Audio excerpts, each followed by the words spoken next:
It's time for the annual roundup of the best metalcore and deathcore albums of the year. With a strong turnout, I have narrowed it down to 10 albums that were my favourites this year in the realms of metalcore and deathcore. I was feeling a bit bored, so I decided to dive back into the realms of metalcore and deathcore, especially since I won't be releasing my best metal albums of the year video for a few more weeks. None of these albums will be in the best metal albums of the year video except for my number one pick, as nothing really blew me away in the core genres this year. But can I just say that metalcore has become a lot heavier this year, and so has fucking deathcore. However, I did come across a few standout albums, and here they are. I love to hear your favorite metalcore and deathcore albums of the year, so feel free to list them down below. And let's get started. So, coming in at number 10, the landscape changed with Heriot released their album Devoured by the Mouth of Hell. Well, this album is classified as metalcore and encompasses many metal genres, creating a unique concoction of sounds. It is a very atmospheric and heavy album with elements of sludge, and the production isn't overly clean. Instead, it features a layered fuzziness that contributes to an overall murky and dark atmosphere. The guitars are fucking crunchy, and while there weren't many breakdowns, when they do occur, they hit you like a ton of bricks. The vocals have a high-pitched quality reminiscent of black metal in certain parts. The album includes slow, sludgy sections, sometimes accompanied by beautiful angelic female vocals. Foul Void serves as a brooding atmospheric opener, while Opalin is another standout track. Visage features a slow crescendo that builds into an epic conclusion. Holy shit, that ending is epic and heavy. I found this album to be quite creative because it isn't limited to just metalcore. It incorporates a lot of sludge influences as well. The strong layer of reverb enhances the atmosphere, making it even more immersive. I thought it was a very solid album, which is why it deserves a spot on this list.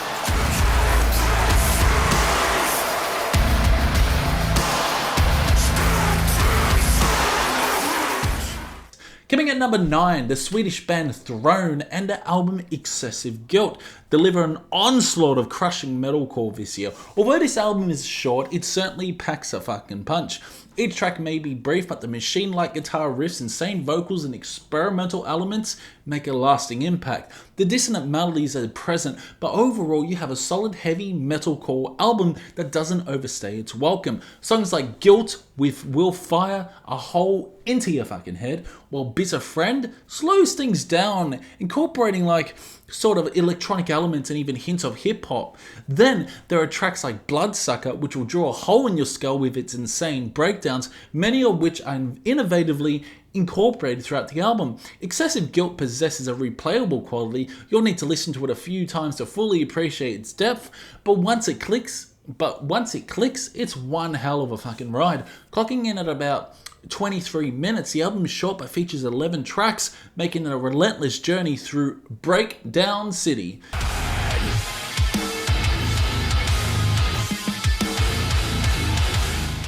Coming at number 8, I'll just chuck in Bring Me the Horizon's latest album because it's sort of metalcore, right?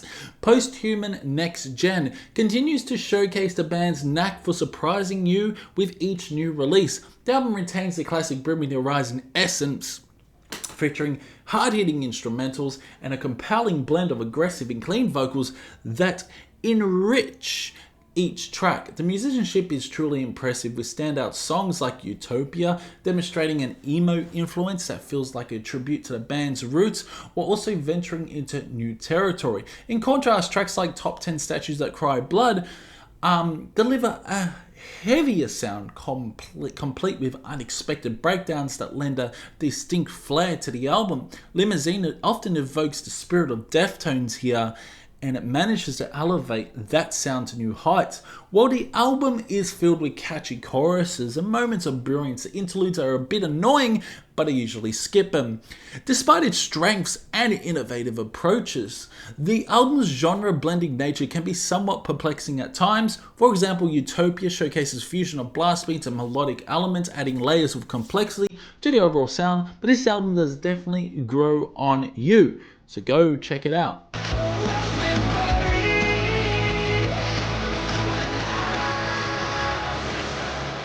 Coming at number 7 is a band that really surprised me, Allt, and their debut album From the New World is an impressive fucking release that skillfully combines their catchy hooks typical of metalcore with the crushing intensity that the genre is known for. This results in a progressive metalcore album packed with standout tracks, hard-hitting breakdowns, and genty chugging riffs that will make you wanna bang your head. The production is clean, allowing every instrument to shine, but what truly elevates the album are the searing vocals, growls, and high-pitched screams, complemented by melodic clean vocals in the choruses in a handful of songs. The guitar work is particularly noteworthy. The Gen-inspired riffs are both intricate and powerful, showcasing a tight, punchy sound that adds depth and complexity to each fucking track. The guitarist expertly navigates through syncopated rhythms and polyrhythmic patterns, creating an engaging sonic landscape that it keeps you hooked. Tracks like A Flash of Light deliver a heavy, relentless experience, while Remnant takes on a more poppier edge, especially with its cleaner vocals, yet it still maintains a solid weight. Memory of a Light is another strong entry that showcases the band's ability to blend melody with fucking aggression. The breakdown in Dissect Yourself is particularly noteworthy for its sheer brutality, hitting with a force that's sure to resonate with you that love metalcore. Emanate is hard and aggressive song featuring an interesting chorus that stands out amidst the chaos, demonstrating the band's knack for memorable songwriting. I believe this album deserves a spot on this list because it's one I consistently return to whenever I crave some progressive metalcore in 2024.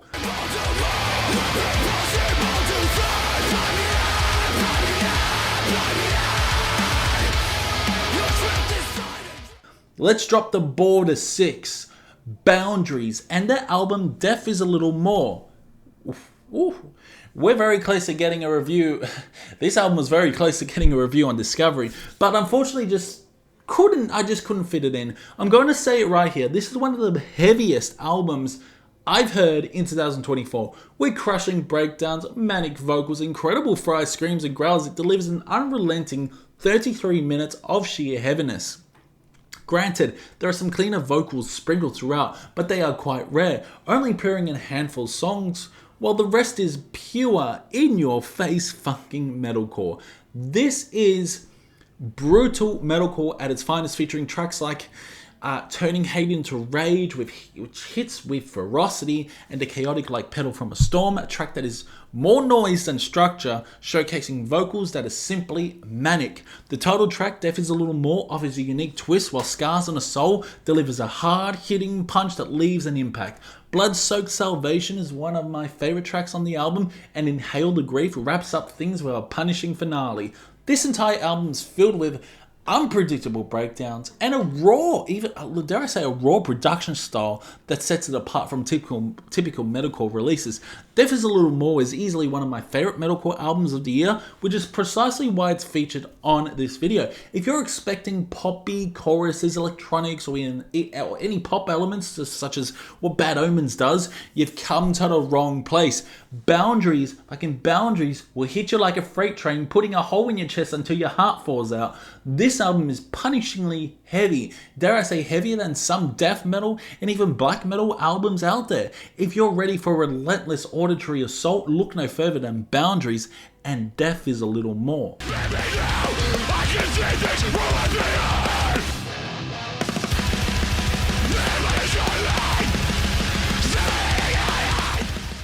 Coming in at a deserving 5, Enterprise Earth and their album Death Anthology is an incredibly heavy deathcore record that at times sounds like something straight out of technical death metal realm.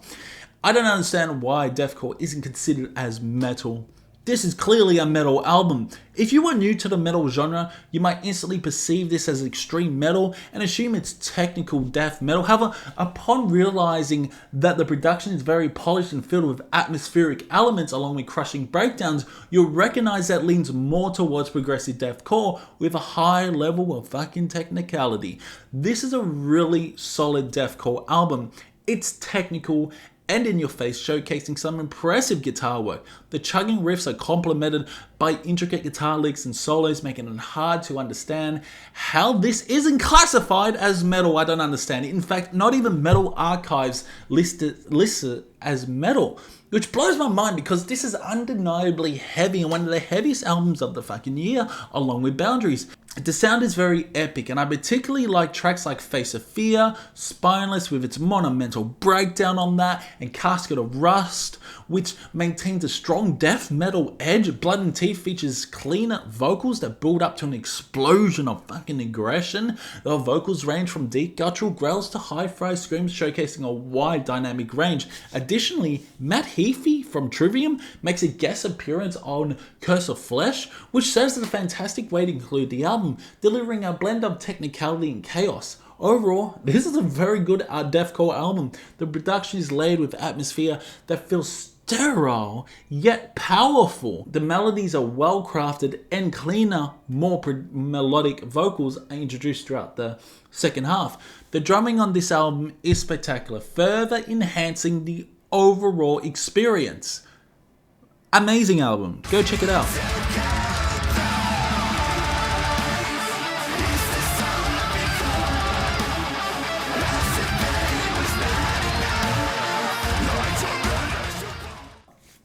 Coming in at number 4, one album I didn't mention on Discovery is Suffocate, Knocked Loose, and the album You Won't Go Before You're Supposed To. Now, probably a lot of you think that I absolutely despise this album. I can understand why so many people are raving about this one. It's heavy and aggressive, featuring some fantastic riffs, intriguing songwriting, and it's definitely not the metalcore you'd expect from 2024. The album seamlessly incorporates hardcore elements, crushing breakdowns, and fascinating chord progressions, making an overall exhilarating listening experience. At first, I wasn't particularly fond of the album. You may be right about that, but after giving it another chance, I found it has definitely grown on me. As Brian Garris's vocals, I can see why some listeners might be put off. He does have a unique quality that can resemble Mickey Mouse at times when he employs harsher shouts. Oh, it's like Mickey Mouse screaming at times. But, however, his growls are impressive and stand out in the several tracks, adding a visceral intensity that complements the music perfectly. The collaboration with Poppy on Suffocate, wow, what a song, is particularly noteworthy, featuring some catchy breakdowns that elevate the song's energy, and they even performed this live on TV with Jimmy Kimmel on the Jimmy Kimmel show. That's incredible. Wow, metal's gone mainstream this year. Holy crap. In addition to that, you have the hard-hitting track Thirst, which hits you like a freight train, and the heavy in-your-face Slaughterhouse 2, featuring Chris Motionless from Motionless in White, where the excellent vocal performance truly shines. The album also explores electronic-infused heaviness and blinding faith. The album closes with the riff-heavy Sit and Mourn, which rounds out the experience with a satisfying finale that leaves you wanting more. Overall, You Won't Go Before You're Supposed To is a standout metalcore album for 2024, proving that Knocked Loose continues to push the boundaries of the genre and delivering such an exhilarating ride for hardcore metalcore fans. If you're looking for a blend of fucking aggression, creativity, and raw energy, this album is certainly worth a listen. Suffocate!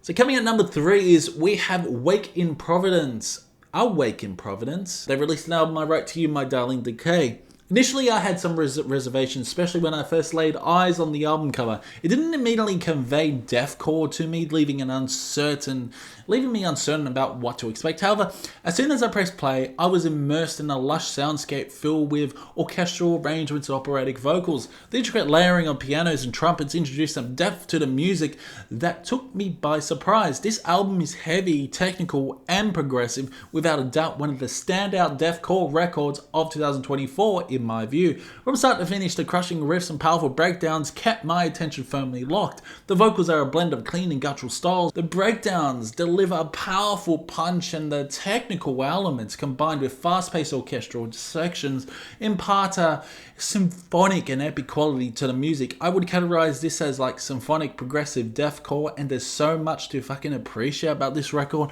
Standout tracks like The Maddening, Mournful Benediction, and Pareidolia caught my ear for the creativity, and wow, great album. Go check out this deathcore album.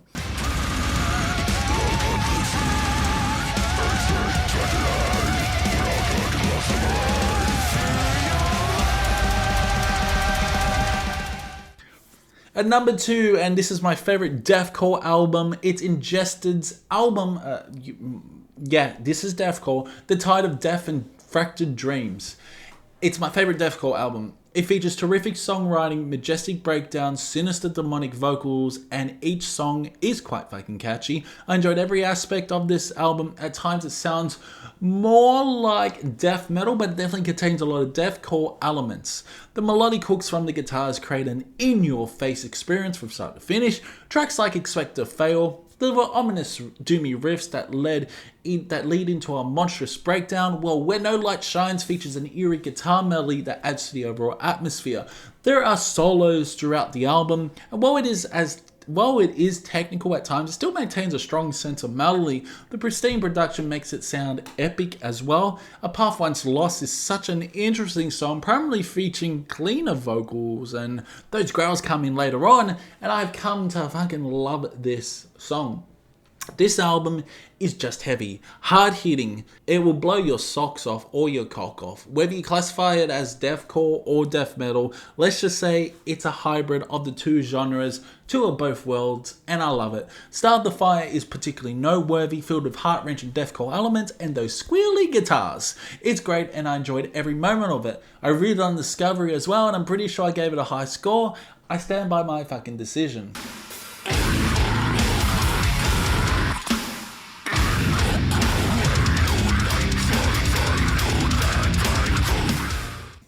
My favorite metalcore album of the year was featured on Discovery this season, and for good reason. It's none other than the Swedish band Imminence and their album The Black. Honestly, even if you don't like metalcore or have a disdain for it, I urge you to check this one out. It's that good. I still stand by my rating at 85% on Discovery. This album is a terrific journey from start to finish, characterized by flourishing violin passages played by Eddie Berg, who is also the lead vocalist. His ability to scream while playing the violin is nothing short of fucking remarkable. I had the privilege of seeing Imminence live at Good Things last Friday, and it was incredible to witness Eddie growl and play at the violin simultaneously. At one point, he even screamed through the violin, creating an atmosphere of impending doom. So good. This is undoubtedly my favorite metalcore album of the year, not just for its intensity, but also for its melodic richness. The guitar work is fantastic, with intricate riffs and harmonies that elevate the overall sound. The thunderous drumming tracks like Heaven Shall Burn drives the energy, while the slow doomy Come Hell or High Water offers a haunting contrast. Beyond the pale hits hard with its aggressive instrumentation, well, Death by a Thousand Cuts features a beautiful melodic chorus that lingers in your mind. The track Come What May concludes with a stunning violin outro that perfectly encapsulates the album's emotional depth. The violin solo in The Black is particularly noteworthy, adding an epic feel to the song and showcasing the band's unique sound. That melody, that violin melody in that song is amazing. Imminence has truly pushed the boundaries of metalcore this year. The Black is a fantastic album from start to finish, blending powerful metalcore elements with orchestral undertones, and it rightfully claims the title of my favorite metalcore album of the year.